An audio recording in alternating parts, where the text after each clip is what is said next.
Hello दोस्तों, स्वागत है आपका अपना चैनल GK9 मैथ में। हम आपको पढ़ाने वाले हैं आज हिंदी, जो कि कल एग्ज़ाम है हिंदी का, ठीक है ना, क्लास 10 के लिए। तो चलिए देर न करते हुए वीडियो को स्टार्ट करते हैं।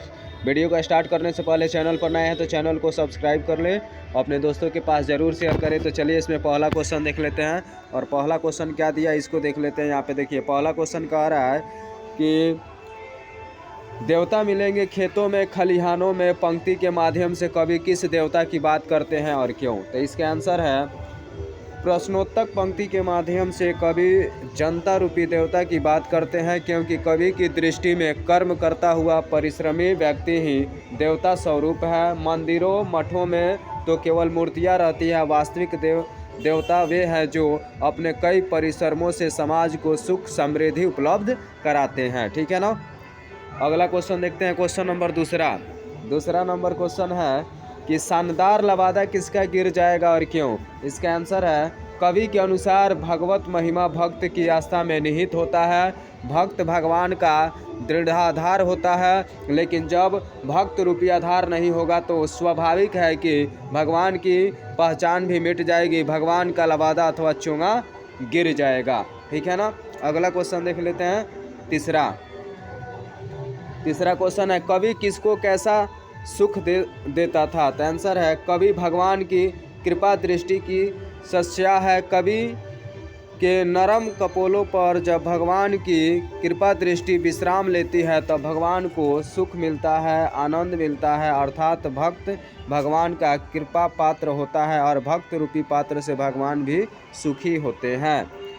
चलिए अगला क्वेश्चन देखिए, अगला क्वेश्चन है यहाँ पे कवि नरेन मारिया रिल्के ने अपने को जलपात्र और मदिरा क्यों कहता है। तो इसका आंसर है कवि अपने को भगवान का भक्त मानता है। भक्त की महत्ता को स्पष्ट करते हुए कवि ने भक्त को जलपात्र और मदिरा कहा है, क्योंकि जलपात्र में संग्रहित होकर भगवान अपनी असीमता प्राप्त करते हैं। इसी तरह भक्ति रस के निकट आकर भगवान इससे आह्लादित हो जाते हैं, ठीक है ना। अगला क्वेश्चन देखते हैं, इसमें 5 नंबर क्वेश्चन है कवि को किस बात की आशंका है, स्पष्ट कीजिए। कवि को आशंका है कि जब ईश्वरीय सत्ता की अनुभूति कराने वाला प्रतीक आधार या भक्त नहीं होगा तब ईश्वर का पहचान किस रूप में होगा। प्राकृतिक छवि मानव की हृदय का प्रेम दया भगवद स्वरूप है, ये सब नहीं होगा तब उस परमात्मा का आश्रय क्या होगा। मानव किस रूप में ईश्वर को जान सकेगा, इसको लेकर कवि आशंकित है। चलिए 6 नंबर क्वेश्चन है कविता के आधार पर भक्त और भगवान के बीच के संबंध पर प्रकाश डालिए। प्रस्तुत कविता में कहा गया है कि बिना भक्त के भगवान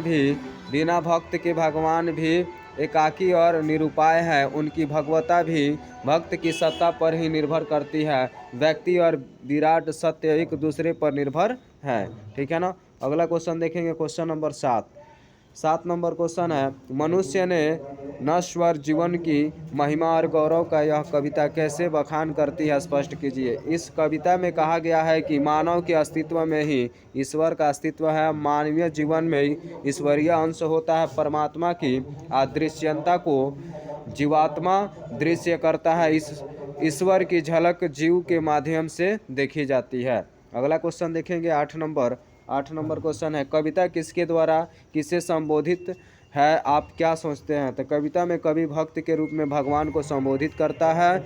इसमें भक्त अपने को भगवान का आश्रय गृह स्वीकारता है, अपने में भगवान की छवि को देखता है और कहता है कि हे भगवान, मैं भी तुम्हारे लिए उतना ही महत्वपूर्ण हूँ जितना तुम मेरे लिए। कवि के इस विचार की हम पुष्टि करते हैं, ठीक है ना। अगला क्वेश्चन देख लेते हैं, यहाँ पे 9 नंबर क्वेश्चन है कवि नरेन मारिया रिल्के रचित कविता मेरे बिना तुम प्रभु का सारांश अपने शब्दों में प्रस्तुत करें। इसका आंसर है भक्त कवि रिल्के अपने प्रभु से कहता है, प्रभु जब मेरा अस्तित्व ही नहीं रहेगा तब तुम क्या करोगे। मैं ही तुम्हारा जलपात्र हूँ, मैं ही तुम्हारा मदिरा हूँ।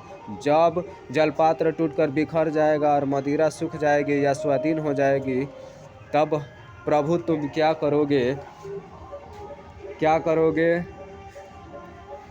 कवि अपने प्रभु से कहता है कि मैं तुम्हारा वेश हूँ, तुम्हारी वृत्ति हूँ, मैं ही तुम्हारे होने का कारण हूँ। तुम मुझे खोकर अपना अर्थ खो बैठोगे, मेरे अभाव में तुम गृहहीन हो जाओगे, तब तुम निर्वासित सा अपना जीवन बिताओगे, तब तुम्हारा स्वागत कौन करेगा। प्रभु मैं तुम्हारे चरणों की पादुका हूँ, मेरे बिना तुम्हारे चरणों में छाले पड़ जाएंगे, तुम्हारे पैर लहूलुहान हो जाएंगे, तुम्हारे पैर में बिना कहीं भ्रांत दिशा में भटक जाएंगे। कवि अपने आराध्य से कहता है कि जब मेरा अस्तित्व ही नहीं रहेगा तब तुम्हारा शानदार लबादा गिर जाएगा, तुम्हारी सारी शान मेरे होने पर ही निर्भर है, मैं नहीं रहूँगा तो तुम्हारी कृपा दृष्टि को सुख कहाँ से नसीब होगा। दूर की चट्टानों की ठंडी गाद में सूर्यास्त रंगों में घुलने का सुख तुम्हें मेरे नहीं रहने पर कैसे प्राप्त होगा। कवि अपनी आशंका व्यक्त करता हुआ कहता है कि मेरे बिना तुम प्रभु शायद ही तीस ही कर सके। आगे देखिए, आगे ये जो बहुत सारे क्वेश्चन है, 2 क्वेश्चन है, चलिए 2 क्वेश्चन देख लेते हैं।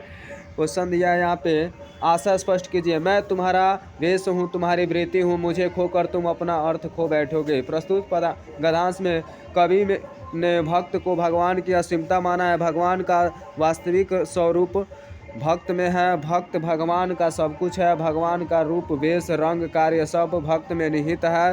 भक्त के माध्यम से ही भगवान को जाना जा सकता है, उनके अस्तित्व की अनुभूति की जा सकती है। कवि कहता है कि हे भगवान, मेरा अस्तित्व ही तुम्हारी पहचान है, मैं नहीं रहूँगा तो तुम्हारी पहचान भी नहीं होगी। अर्थात भक्त से अलग रहकर, भक्त को खोकर भगवान भी अपना अर्थ, अपना मतलब, अपनी पहचान खो देंगे। भक्त के बिना भगवान की कल्पना नहीं की जा सकती। ठीक है ना।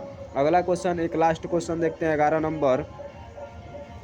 कविता के आधार पर भक्त और भगवान के बीच के संबंध पर प्रकाश डालिए। प्रस्तुत कविता में कहा गया है कि बिना भक्त के भगवान भी एकाकी और निरुपाय है, उनकी भगवता भी एक भक्त की सत्ता पर ही निर्भर करती है।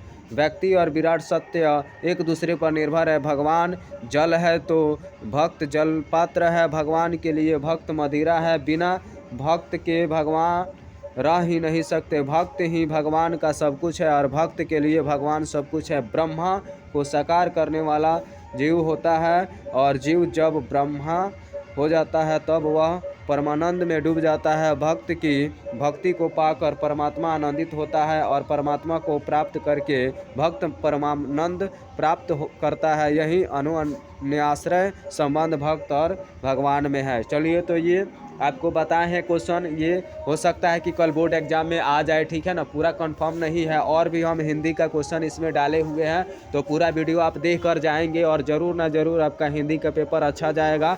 ठीक है ना। ऑब्जेक्टिव क्वेश्चन डाले हैं, सब्जेक्टिव क्वेश्चन है, हर एक क्वेश्चन हिंदी का डाले हुए हैं, तो पूरा क्वेश्चन आप पढ़ के जाएंगे। ठीक है ना, और पढ़ के जाएंगे तभी आपका पेपर अच्छा जाएगा। ठीक है ना।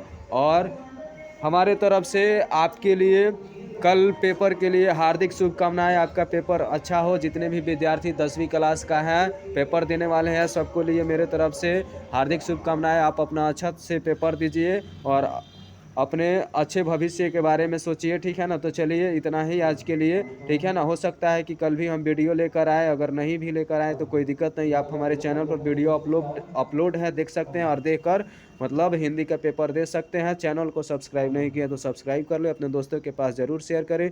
मिलेंगे अगले वीडियो में, तब तक के लिए जय हिंद।